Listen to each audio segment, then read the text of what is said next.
Hi, so I started Seema Says as a platform to share beliefs, views, and in maybe a small way to help people. If you have liked the contents of this channel, I would really request you to subscribe to the channel and share it with friends. Thank you for doing that. One of the earliest memories I have is of getting hurt, crying. It was a physical hurt at that time, but getting hurt, crying, and going to my parents and being told, brave people don't cry in public. Somewhere that became something so important in my mind. It became a reference and it was reiterated again and again. You had a fight in school, you had a problem with a friend, you had a problem with somebody, came back, talked to your parents about it, and all you were always told was, you do not show emotions in public, you don't cry in public, you don't talk about your grief, or you don't talk about what you're going through. I'm sure there are a lot of us who have gone through similar social conditioning. This is the conditioning which most of us were raised to. That very typical stiff upper lip. You don't talk of problems, you don't discuss them, you don't express emotion in public, you don't share anything in public. Right through my childhood, I grew up with that. Even to a large extent as an adult, I grew up with that. And then came the realization that that is something that is so incorrect that was taught to us. You need to share emotions, you need to vent, you need to talk. Venting is one of the most powerful ways of cleansing stuff out of your system. You don't have to vent to public. You don't have to, like, I'm not saying walk into a party where there are 50 unknown people and you sit and you cry in front of them and you whine about your life, or bring your misery to the forefront. No, you don't do that. But what you do is, with a select few people who are trusted, people that you love, who are close to you, who are close to your heart, you share with them, you talk to them, you tell them what you're going through. In the process of venting, you actually cleanse your system of that emotion. Try this as an exercise. There's something that really hurts you, upsets you, and bothers you. Talk about it to one person.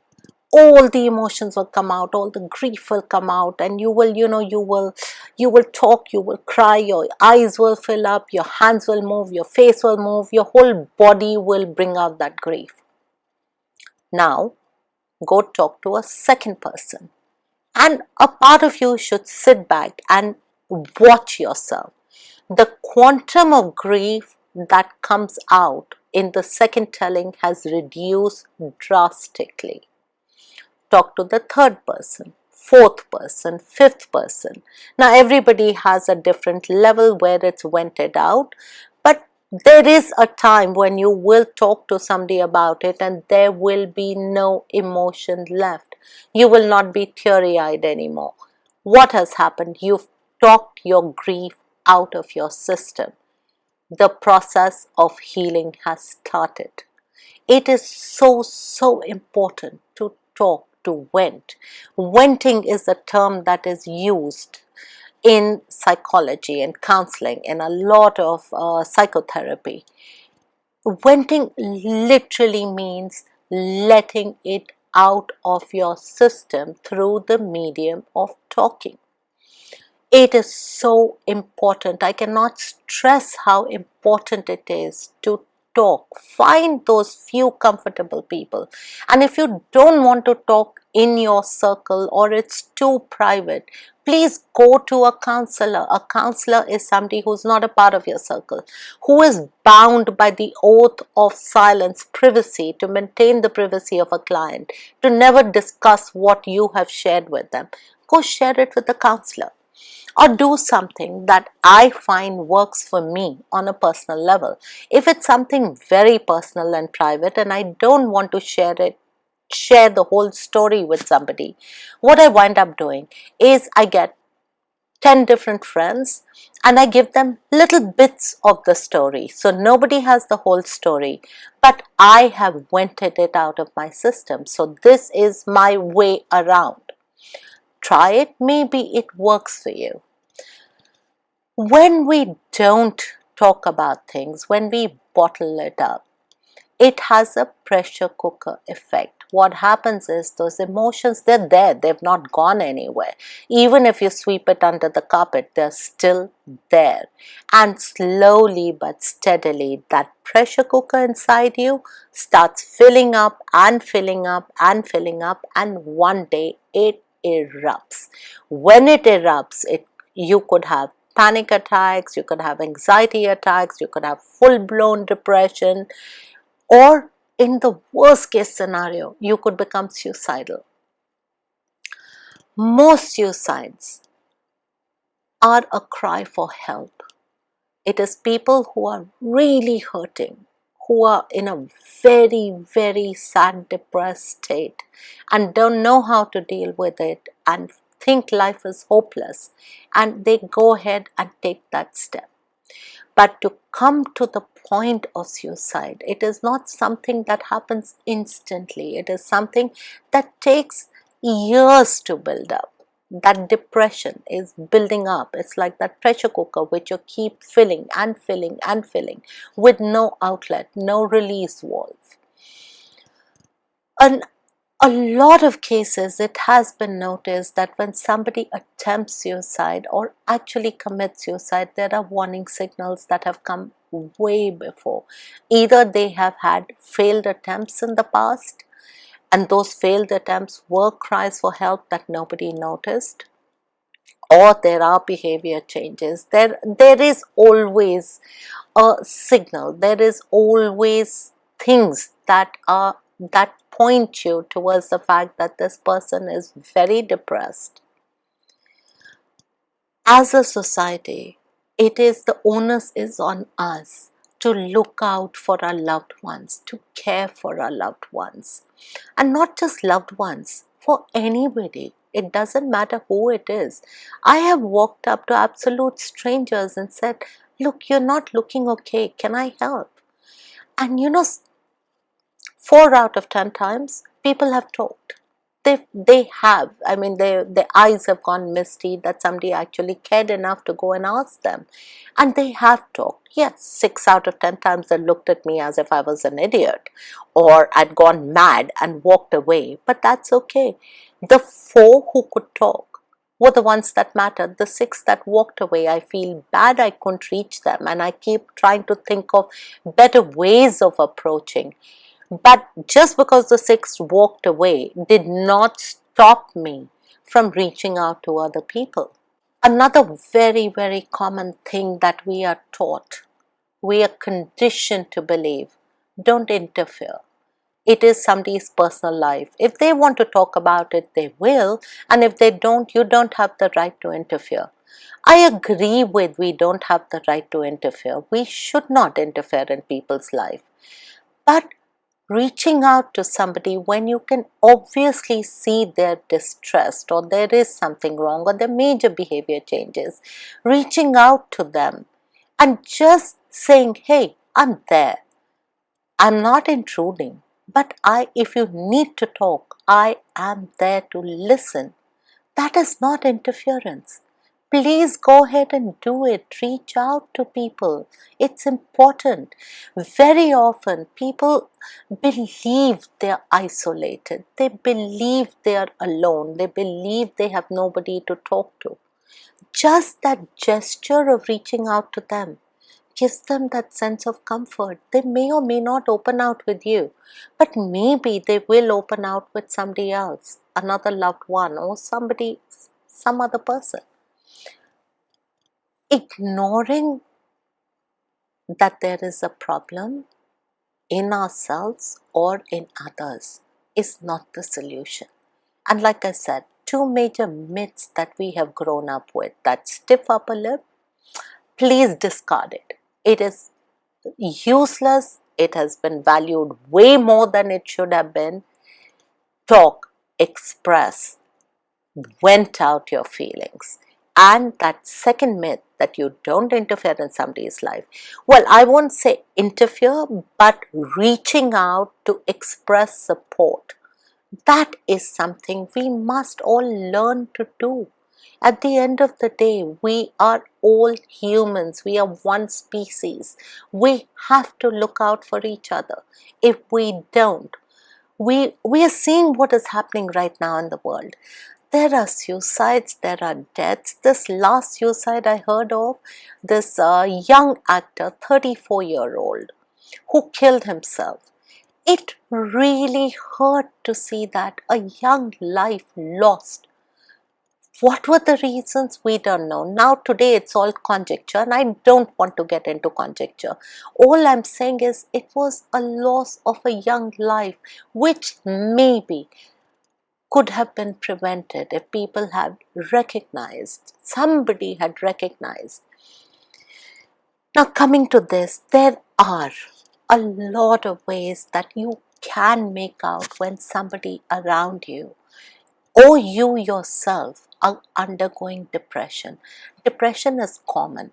It is normal. It happens. Yes, there is clinical depression, which requires a lot of medication, but there is circumstantial depression, which is caused because of finances, pressures, bad marriage, bad home, whatever. There could be a myriad of reasons, a bad work atmosphere, not having enough work. It doesn't matter. There could be, like I said, a myriad of reasons why a depression can come in. But the depression does not come in suddenly. It is there and it builds and feeds on itself, and the person who's depressed, whether it's you or somebody else, will always show those signs of depression. How you can look out for them? A person who is normally depressed will have a very hopeless attitude to life. So when you talk to them, what you will get is that feeling of hopelessness or a feeling of helplessness. There could be worthlessness, self-hate, guilt. A very common refrain that you would hear from somebody who has an undercurrent of depression: what's the point? When you hear that, when you sense any one of these things, that is hopelessness, worthlessness, excessive guilt, whatever, please make a mental marker of it, that this person could possibly be getting into a depression or is already in a depression. Or if it's about you, please watch out. When something like this happens, watch out for it, because it is not the only reason or the only symptom, but could be one of the symptoms. Another symptom to watch out for is lack of interest. When a person is depressed, they lose interest in life. They are not interested in doing anything. Work doesn't interest them, partying doesn't interest them, going out doesn't interest them, sports doesn't interest them, meeting people doesn't interest them. It's an overall general loss of interest. When you see that loss of interest, it's another marker. Once again, may or may not be the cause of depression or a symptom, but it can be. So when you notice that, do make a mental note of it, whether it's in yourself or in somebody else, that possibly this person is undergoing depression. Another very, very telltale sign of depression is lack of sex drive. When you're depressed, you could even come to the point of impotence. That lack of interest translates itself very severely in a sex drive. So if that is something you notice, do definitely watch out for it. Another sign of depression is excessive tiredness. When you are way too tired, you have sleep problems, you've got insomnia. Now it becomes a vicious cycle. If you have insomnia, Lack of sleep makes you very tired. And as you're very tired, you get even more disturbed sleep. And that is quite a vicious cycle. But excessively increased fatigue and a very, very awry sleep pattern are some things to watch out for. Something that I have noticed personally, that when something is really bothering me, during the day I can camouflage it because there is so much to do. There is work, there are a myriad of activities you get immersed in and you ignore the problem. But it's at night when you put your head down and everything is dark and quiet, that is the time all those thoughts start flooding in, and that results in lack of sleep or insomnia. If that is happening, sometimes it's just a problem and you can sort it out. But if that is recurring, it is very frequent, please do look at that as a sign that it may be depression that is an underlying cause, which is causing that lack of sleep and in turn exceeding fatigue. Another reason why depression causes excessive fatigue is because our mind, the subconscious mind, maybe the conscious mind we're able to put it away, but the subconscious mind is constantly at work and it's constantly battling that depression. It is battling the problem that has caused the depression, which means it's working overtime, not getting rest, not during the day, not during the night, and it is causing that fatigue. It's like you're running a 10-mile race all the time without a break. When you're depressed, anxiety could be another symptom. Normally, depression and anxiety do happen together. Anxiety could lead itself, the symptoms of anxiety could be nervousness, restlessness, feeling tense, feeling of danger, panic, being scared, a rapid heartbeat, rapid breathing, very, very heavy abnormal sweating, muscle twitching, you have trouble focusing on anything or thinking clearly of anything. These are all telltale signs of anxiety. Now, it could also be possible you could be having an anxiety attack, but that anxiety attack could have been brought on by that undercurrent of depression. Do look at it. When men are depressed, they show very high irritability. Men tend to men are less likely to recognize depression than women. Somewhere down the line, that stiff upper lip, being brave, being everything is fed even more into the men, because I've heard these statements being said, oh, you're a boy, boys don't cry. So it's something that is fed into them from a very early age, that you're a boy, you're a man.